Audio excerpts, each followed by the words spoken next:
Operating system হলো এমন একটা সিস্টেম সফটওয়্যার যেটা ছাড়া স্মার্টফোন বা কম্পিউটার একেবারে অচল।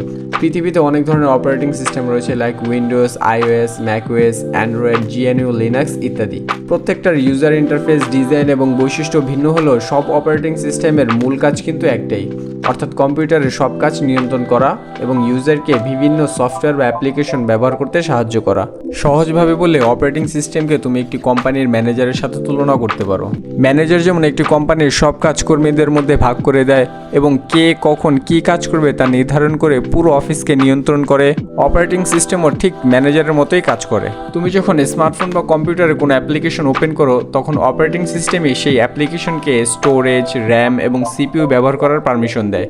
আবার যদি একসঙ্গে একাধিক অ্যাপ্লিকেশন ইউজ করো, তাহলে কোন অ্যাপ আগে চলবে, কতটুকু সিপিইউ এবং র্যাম ইউজ করবে, এ সকল সিদ্ধান্তই কিন্তু অপারেটিং সিস্টেম নেয়।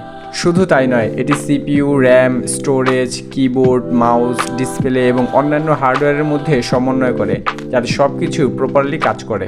এক কথায় অপারেটিং সিস্টেম হলো একটি ডিভাইসের ম্যানেজার, যা পুরো ডিভাইসকে সঠিকভাবে পরিচালনা করে।